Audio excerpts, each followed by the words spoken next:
So చాలా మంది వచ్చారు. థ్యాంక్ యూ సార్ మీ అందరికీ. ప్రతిపక్షం ఉన్న వాళ్ళు కాస్త ఇప్పుడు ఎక్కడికి రావాలి? కొంతమంది అక్కడే ఉన్నారు. మేము ప్రతిపక్షంలోనే ఉంటామని 2004లో ఈ కంపెనీ స్టార్ట్ అయిన దగ్గర నుంచి అక్కడే ఉన్నారు. వాళ్ళందరూ ఇప్పుడు చూసే బ్యాచ్ కింద ఉన్నారు. చూస్తే ఏమైనా వస్తుందా? కొద్దిగా ఎవరిది వెస్టీజ్? మొన్న ఒక వ్యక్తి మీటింగ్లో మాట్లాడుతూ ఉంటే మీ వెస్టీజ్లో ప్రోడక్ట్లన్నీ రేట్లు ఎక్కువ ఉన్నాయి. మాదే సార్. సో ఆ మైండ్లోనే రాంగ్ మైండ్ సెట్ ఉంటే ఇది ఎంత చెప్పినా మాది కాదు. ఇది ఎవరిది? మనది కూడా కాదు. డైరెక్ట్గా చెప్పాలంటే ఎవరి దరిద్రం పోతే వాళ్ళది.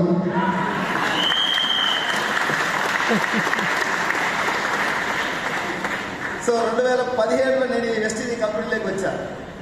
ఇష్టంతోనా కష్టంతోనా? అందరూ కష్టంగానే వచ్చి మోస్ట్లీ. ఎవరు ఇష్టంగా రారు. ఎందుకు రారు అంటే మన మనసులో చిన్న చిన్న అనుమానాలు, అపోహలు ఉన్నాయి. గతంలో మార్కెట్లో ఇట్లాంటి చైన్ సిస్టమ్ కంపెనీలు ఎన్నో వచ్చినాయి, పోయినాయి. అక్కడ కూడా ఇలా మీటింగ్ పెడతాడు మా నాగేంద్ర సార్ లాంటి వాళ్ళు, లేకపోతే మా ఇంకా దిలీప్ సార్, వీళ్ళు ఉన్నారు కదా లీడర్లను చూసి మనం ఆ కంపెనీలో మోటివేట్ అయ్యి జాయిన్ అవుతాం. సమ్ మనీ కట్టాలా, 10,000, 15,000, 20,000, 18,000, అట్లీస్ట్ ఒక 7-8,000 వసూలు చేస్తాం. ఈయన మాట్లాడడానికి కారు వచ్చింది.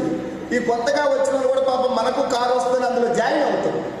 జాయిన్ అవ్వాలంటే మనీ కట్టి జాయిన్ కావాలి. అక్కడే వచ్చింది తిరకాస్. ఆ మనీ కట్టిన తర్వాత మనం కలగంట మనకు కూడా కారు వస్తుందేమని. వస్తుందా? కళ్ళలో వస్తుంది. మన కారు వచ్చిన కనుక కంపెనీ ఊసిపోదు. ఎప్పటి వరకు మార్కెట్లో కొన్ని వందల కంపెనీలు వచ్చి ఏదో చేపలు పట్టడానికి ఎర వేసినట్టుగా ఒకరికో ఇద్దరికో కార్లు వచ్చినాయి. తర్వాత ఎక్కువ మంది మునిగిపోయిన వాళ్ళు మార్కెట్లో ఉన్నారు. అందుకే ఇప్పుడు కొత్తగా మళ్ళీ వెస్టీజ్ అనేసరికి చాలా మంది ఇది చైన్ సిస్టమ్ కదా, ఇవన్నీ ఫేక్ ఉన్నాయనే అపోహలు. ఇది వేస్ట్, ఇది 6 నెలలు కూడా నడవదు అంటున్నారు. వాళ్ళ అన్నయ్యని కూడా కరెక్టే, వాళ్ళ ఆలోచన ఆ విధంగా ఉంది. ఎందుకంటే మార్కెట్లో కొన్ని జరిగి ఉన్నాయి కాబట్టి. సో వెస్టీజ్ కంపెనీకి మిగతా కంపెనీలకి ఆ డిఫరెన్స్, తేడా తెలుసుకుంటే ఆ అనుమానాలు ఉన్న వాళ్ళందరూ కూడా ఏదో ఒక రోజు వెస్టీజ్కి చేయి కొట్టాల్సింది.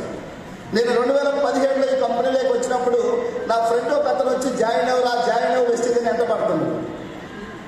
నేను అందరిలాగే వెస్టీజా ఏం కంపెనీ, నేను ఎక్కడా చూడలేదు, ఎప్పుడు కొంచెం మీరు మధ్య మధ్యలో మాట్లాడితే నాకు మాట్లాడుతాను. నేను హైదరాబాద్ నుంచి జర్నీ చేస్తాను.